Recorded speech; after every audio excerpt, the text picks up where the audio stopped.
my book is about the third type of aid, which is the government-to-government aid flows that go to Africa every year. As I said, this number is about $100 billion a year now. It is this type of aid which has been going on for the last 60 years. There's about $1 trillion of that type of aid that has gone to Africa. That is about $100 for every man, woman, and child on earth today.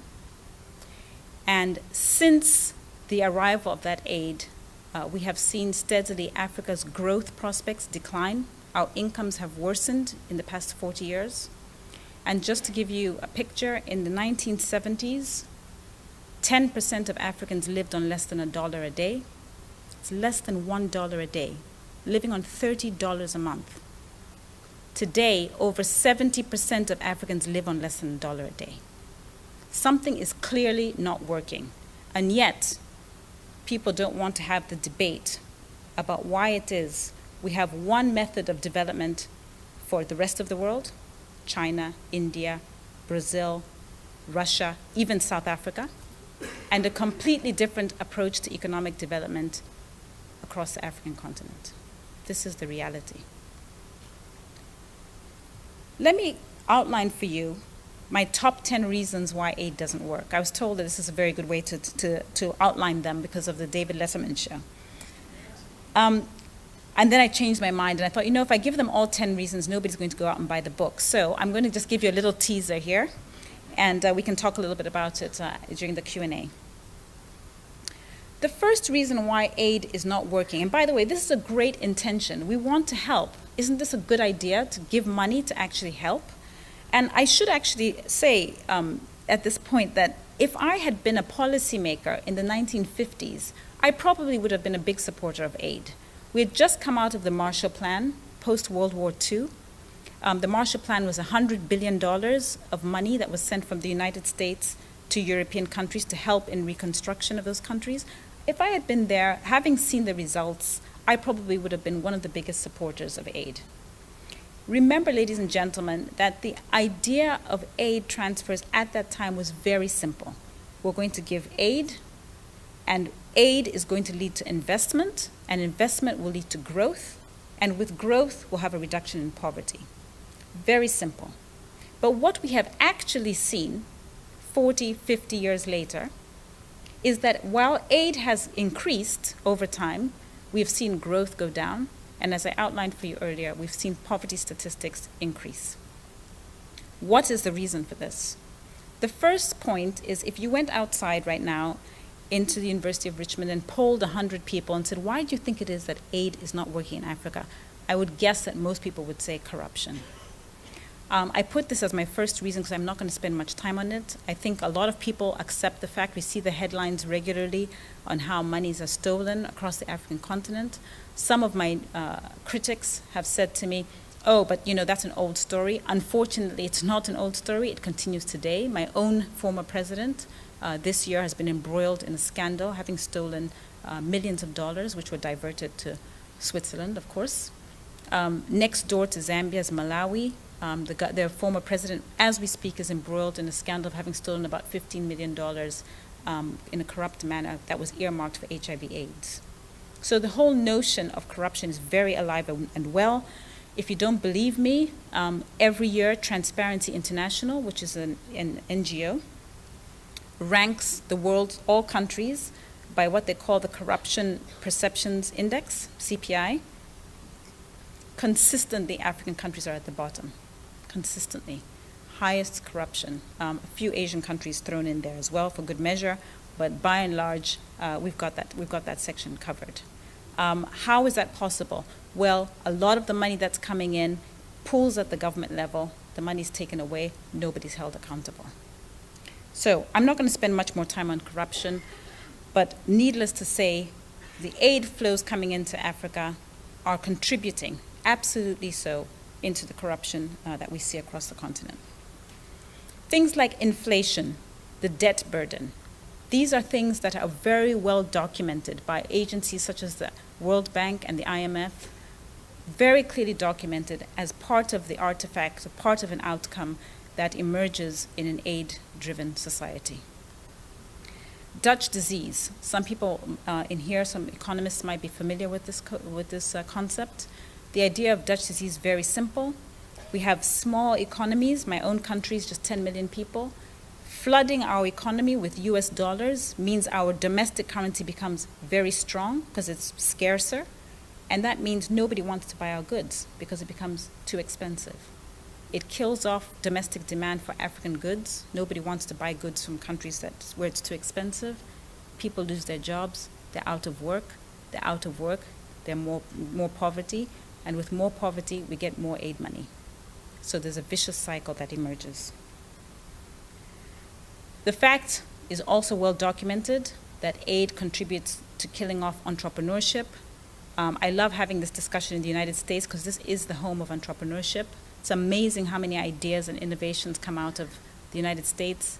However, look at Africa. Entrepreneurship, doing business in Africa is an absolute nightmare. Let me give you some examples. Every year, the World Bank publishes a report called Doing Business Around the World. Consistently, African countries are amongst the worst places to do business. It's an absolute nightmare.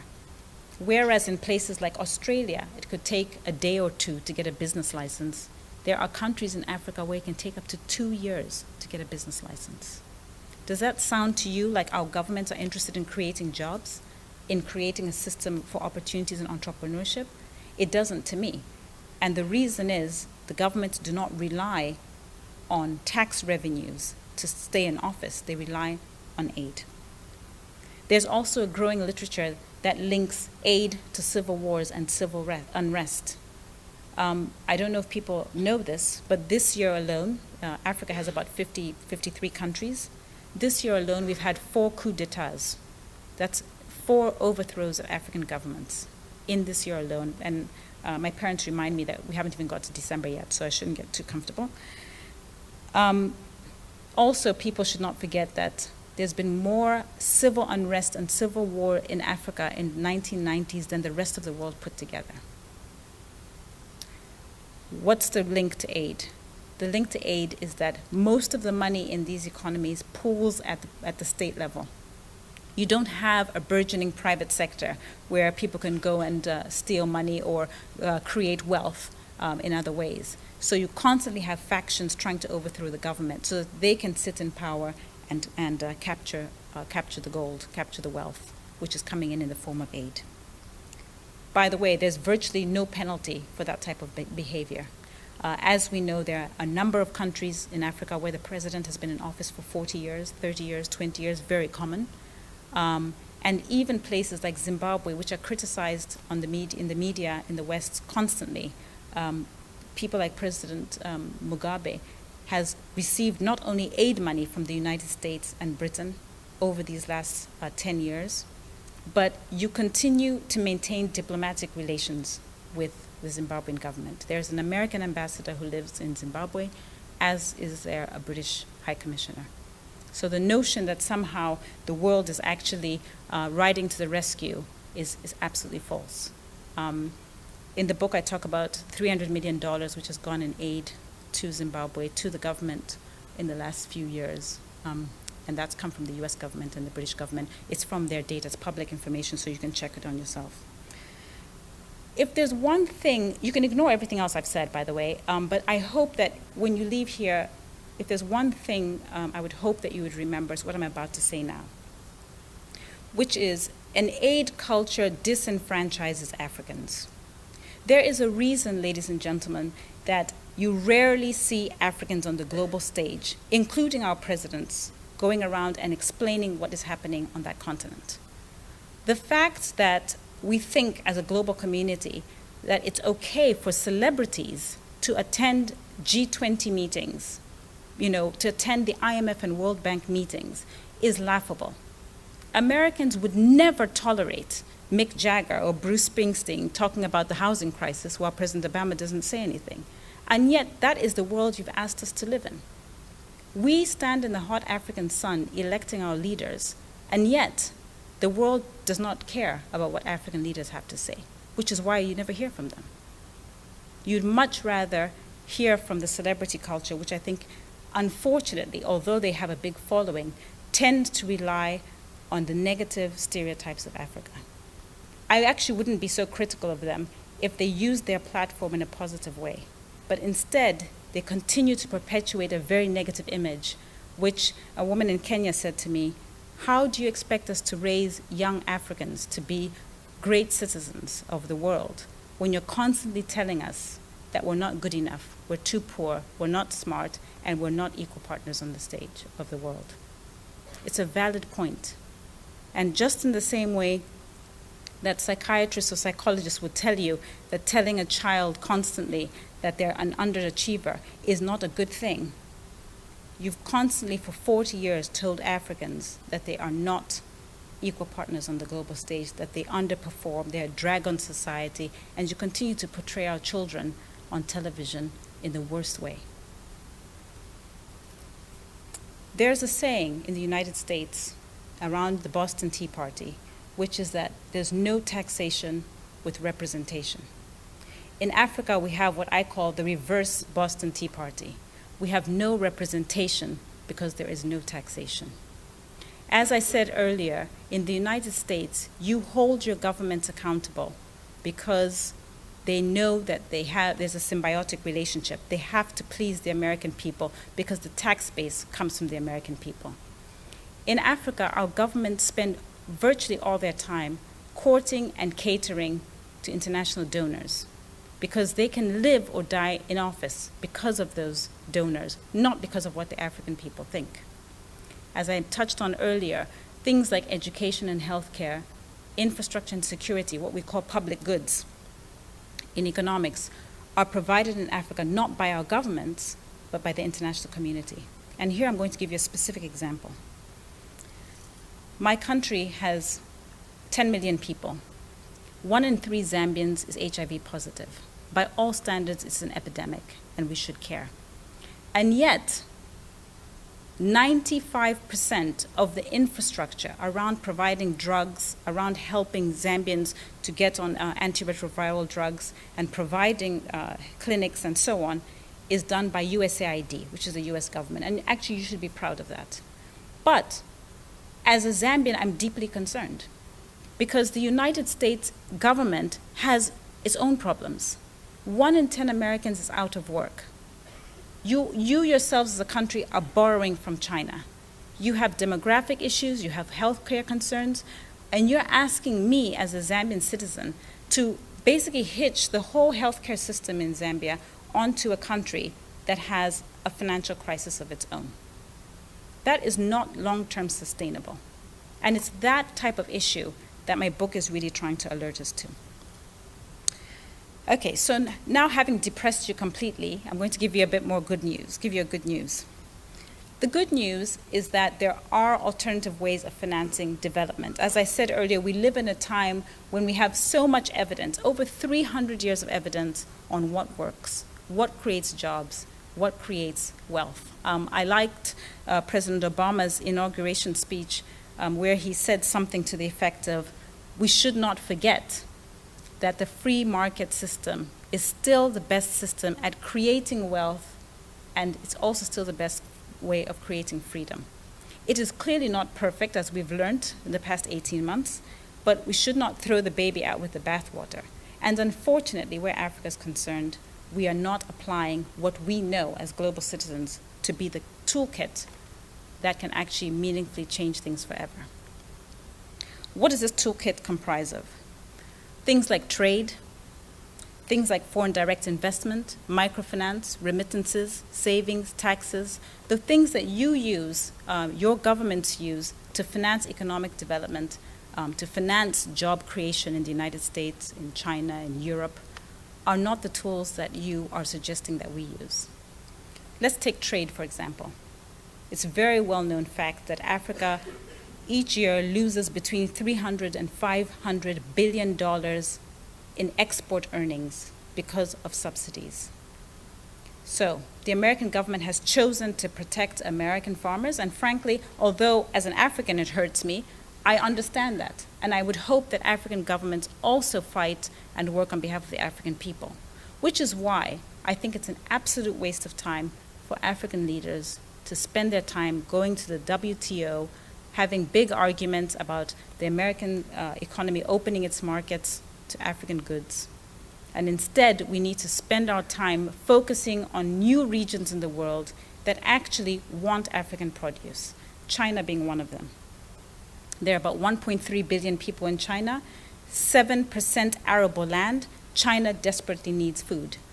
That's a great opportunity for Africa to sell food into that market instead of spending our time trying to get into the US. Foreign direct investment, as I mentioned earlier, doing business in Africa can be a nightmare. And here I'll give you a quick example. I went to Rwanda, Kenya, and Tanzania, which are 3 countries very near each other in Africa. I needed to get 3 visas and to change my currency 3 times. Again, this does not sound like a formula for investment to me. As an African, I was already put off. If I'm an international investor who's looking to put money to work in these countries, I would definitely be put off. The notion of regional integration is well established here in the United States, but also in Europe. And yet, we know theoretically that this works, but as a practical matter, we're not seeing enough of that. I don't want to take up too much time. I just want to say 2 other things. One is with respect to what should we do with the aid system. In the book, I propose a phasing out period. Part of the problem is that African governments view aid as permanent income. They think aid will always be there. And in fact, they're encouraged to think that. Oh, here you go, don't worry about anything because aid will always be there. In fact, somebody in New York said to me, this kind of sounds like a teenager who's lying on the couch, and every month you say, listen, you gotta go and get a job. And he's like, yeah. And then the next month you're like, you still haven't got off the couch, you've gotta go and get a job. It's kind of like that. We need some tough love so that we can see African governments emerge into equal partners, as I keep saying, in the global stage. So how do we do that? My recommendation is actually to have an explicit and transparent policy where we say that in a certain period of time, aid will start to decline. It's actually already happening, fortunately for me, but unfortunately for many people, ipso facto, because of the financial crisis. Western governments are shrinking their budgets. They're not giving out as much aid as they have in the past. But we also know that to the extent that aid has worked in the past, in the Marshall Plan, or what I call the aid graduates, countries like South Korea or Botswana, it's worked when people have gone with the money, short, sharp, finite term, and then left. So the Marshall Plan, as I said earlier, was 5 years. The problem in Africa is it's an open-ended commitment. Nobody wants to have a discussion about when aid will end in Africa. People are always up in arms, and I get screamed at that I'm killing African babies when I even suggest that we should have a discussion about an exit. Again, I quote President Kagame here. He said the only type of aid that's worth anything to Africans is the type of aid that will make sure that it doesn't exist in the future. Nobody has that discussion. Everybody thinks we should keep giving aid. No discussion about weaning off. I'm going to end here with a quote from a friend of mine, a Nigerian friend of mine, who really discouraged me from writing this book. He said, it's a complete waste of your time. Why are you doing this? Everybody knows that aid doesn't work. You should be asking yourself why it is people keep pushing an aid model onto Africa when we know it doesn't work. And we talked back and forth about George Bush's quote about low expectations of Africans. And then he finally said to me, Africa is to development what Mars is to NASA. He said, every year we spend hundreds of millions of dollars doing research, experiments, analysis into Mars, into Africa. He says, but actually nobody really believes we'll ever live on Mars. And the fundamental problem is that nobody has faith that Africa will ever develop. Ladies and gentlemen, thank you very much for your time.